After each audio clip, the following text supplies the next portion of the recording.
எந்த மக்களுக்கு எதை எந்த நேரத்தில் எப்படி கொடுக்க வேண்டும் என்பதை அறிந்த அரசாக மோடி அவர்களுடைய அரசு இருக்கின்ற காரணத்தால் திட்டத்தை தீட்டுகின்ற பொழுது டெல்லியிலே ஒரு ரூபாய் ஏழைக்கு செல்ல வேண்டும் என்றால் அந்த ஒரு ரூபாய் ஒரு பைசா கூட குறையாமல் அந்த ஏழைகளுடைய வங்கி கணக்கிற்கு டைரக்ட் இன்டர்வென்ஷன் என்று சொல்லப்படுகின்ற யாருக்கு எந்த இடத்திலே எப்படி உதவ வேண்டும் என்று மோடி அவர்கள் அந்த திட்டத்தை கொடுக்கிறார்களோ அதனால் இன்று அரசாங்கத்தினுடைய பணம் இடைத்தரகர்கள் கையிலோ அல்லது அரசு நிர்வாகத்தை மேற்கொள்கிறவர்களுடைய விருப்பு வெறுப்புகளுக்கோ இல்லாமல் நேரடியாக ஏழைகளுக்கு சென்று சேர்வது என்பதே மிகப்பெரிய ஒரு சாதனை. இன்று தமிழகத்தை சார்ந்த அரசியல் கட்சிகள், அதிலும் திராவிட முன்னேற்ற கழகம் மற்றும் அவர்களோடு இருக்கின்ற கூட்டணி கட்சிகள் எல்லாம் மத்திய பட்ஜெட்டிற்கு பின்பாக தமிழகம் என்கின்ற வார்த்தை இல்லாததால் இந்த தமிழகத்திற்கு இந்த பட்ஜெட் ஏமாற்றத்தை கொடுக்கிறது அல்லது வேண்டுமென்றே பாரதிய ஜனதா கட்சி பழி வாங்குகிறது என்றெல்லாம் ஆர்ப்பாட்டத்தை நடத்தி கொண்டு ஒவ்வொரு நாளும் பத்திரிகையாளர்களிடம் இதை பற்றி பேசிக் கொண்டிருக்கிறார்கள்.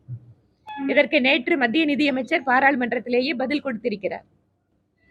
இதுவரை தாக்கல் செய்யப்பட்ட மத்திய நிதிநிலை அறிக்கைகளில், பட்ஜெட்டுகளில் எந்தெந்த வருடம் எத்தனை முறை எத்தனை மாநிலங்களுடைய பெயர்கள் சொல்லப்பட்டது என்கின்ற விவரத்தை அவர் நேற்று முழுமையாக பாராளுமன்றத்தில் கொடுத்திருக்கிறார். ஆக திராவிட முன்னேற்ற கழகம் செய்வதெல்லாமே சினிமாவில் சொல்ற மாதிரி எல்லாமே தேவையில்லாத ஆணிகள் தான். ஏனென்றால் தமிழகத்திலே இன்று சட்டம் ஒழுங்கு மிக மோசமாக இருக்கிறது. பட்டியலினத்தை சார்ந்தவர்கள் மீதான தாக்குதல் என்பது தமிழகத்தில் அதிகரித்துக் கொண்டிருக்கிறது. விலைவாசி உயர்வு, குறிப்பாக மின்கட்டண உயர்வு, பால் கட்டணம், சொத்து வரி உயர்வு, பத்திரப்பதிவு கட்டணம், எதை தொட்டாலும் அது மின்சாரத்தை போல ஷாக் அடிக்கின்ற நிலைமைக்கு திராவிட முன்னேற்ற கழகம் இன்று தமிழகத்தை தள்ளிக் கொண்டிருக்கிறது. இந்த பிரச்சனைகளை எல்லாம் மக்களை திசை திருப்ப வேண்டும் என்ற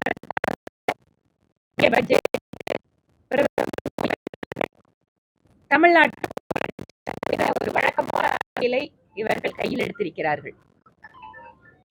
பட்ஜெட்டிலே எல்லா மாநிலங்களுடைய பெயர்களை சொல்வதற்கான வாய்ப்பு என்பது கிடையாது, அது அவசியம் அல்ல. ஏனென்றால் தமிழகத்தில் ஒரு பட்ஜெட் கொடுக்கின்ற எல்லா மாவட்டங்களுடைய பெயர்களையும் மாநில அரசு சொல்வதில்லை. ஒரு திட்டம் அறிவிப்பதற்கு தகுதியானவர்களோ அவர்களுக்கு மாநில இல்லாமல் மொழி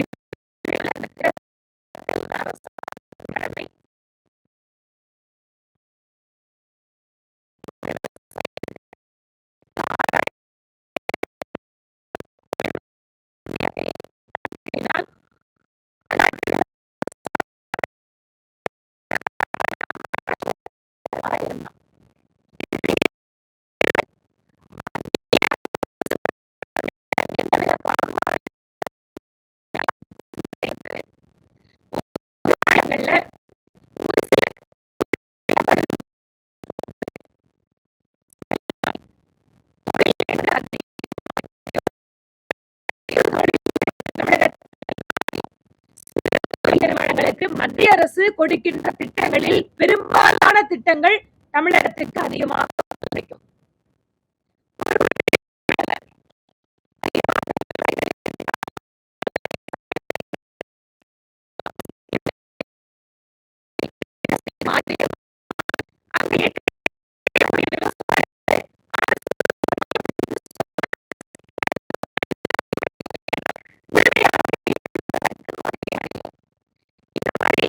எந்த ஒரு திட்டமும்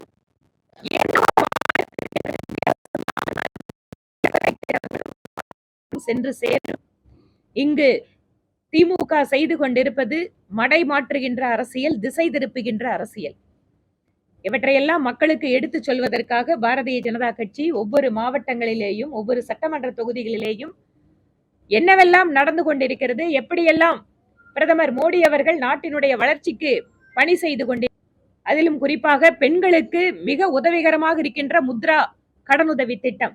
இந்த முத்ரா கடனுதவி திட்டத்தில் அதிகமாக பயனாளிகள் இருப்பது தமிழ்நாட்டில் தான். கொடுக்கின்ற கடன் தொகை அதிகமாக பெற்றிருப்பது தமிழ்நாட்டில் தான். மற்ற மாநிலம் யாரும் என்னங்க எங்களுக்கு முத்ரால கொஞ்சம் தான் வந்திருக்கு, தமிழ்நாட்டுக்கு அதிகமா போயிருக்கு அப்படின்னு யாரும் குற்றம் சாட்டல. அதனால் எந்தெந்த பிரிவுகளில் யாருக்கு என்ன பலன் கிடைக்க வேண்டுமோ அது நிச்சயமாக கிடைக்கும். அதுவும் தமிழகத்திற்கு ஸ்மார்ட் சிட்டி திட்டங்களில் அதிகமான நகரங்களை தேர்ந்தெடுத்தது தமிழகம். ராணுவ தளவாட உற்பத்தி கேந்திரங்களாக இன்று தமிழகத்தை சார்ந்த சேலம், கோயம்புத்தூர் மாதிரியான பகுதிகள் மாறிக்கொண்டிருக்கிறது. எதனால? ராணுவ காரிடார் என்பது தமிழகத்திற்கு கொடுக்கப்பட்டது. அதே போல நெடுஞ்சாலை துறைக்கென்று அதிகமான நிதி தமிழகத்திற்கு ஒதுக்கப்பட்டிருக்கிறது. ஆனா பிரச்சனை என்னன்னு கேட்டா, கன்னியாகுமரி மாவட்டத்துல தேசிய நெடுஞ்சாலைகளுக்கென்று மண்ணை எடுத்து நிரப்பணும். தேசிய நெடுஞ்சாலைகள் போடும்போது மண்ணை எடுத்து அந்த சாலைகளை ஹைட் பண்ணாதான் அந்த ரோட போட முடியும். இந்த மண்ணை எடுத்து கொடுக்கிறது கூட மாநில அரசு அவர்களுக்கு உதவி செய்வதில்லை. தேசிய நெடுஞ்சாலைத்துறை அமைச்சர் திரு நிதின் கட்கரி அவர்கள் வெளிப்படையாக சொன்னார், தமிழக அரசு நீங்க விரும்பலன்னா நாங்க திட்டத்தை விலக்கிக்கிறோம் அப்படின்னு சொல்ற அளவுக்கு தான் தமிழக அரசு இங்க இருக்கு. அதே போல விமான நிலையங்களை மேம்படுத்துவதற்காக மத்திய அரசு நிதி கொடுக்க தயாராக இருக்கிறது. ஆனால் தமிழக அரசு விமான நிலையங்களுக்கு, அதிலும் குறிப்பாக கோயம்புத்தூர், மதுரை, இல்ல திருச்சி இந்த மாதிரி இடங்கள்ல நிலத்தை எடுத்து கொடுக்கிறோம், ஆனால் விமான நிலையத்தை எப்படி பராமரிப்பதற்கு கட்டுவதை அதை நாங்க தான் பண்ணணும் அப்படின்னு கேட்கிறாங்க. இந்தியாவிலேயே தேசிய அளவில் ஒரு கொள்கை முடிவெடுத்தால் அது எல்லா மாநிலத்திற்கும் பொருந்தும்.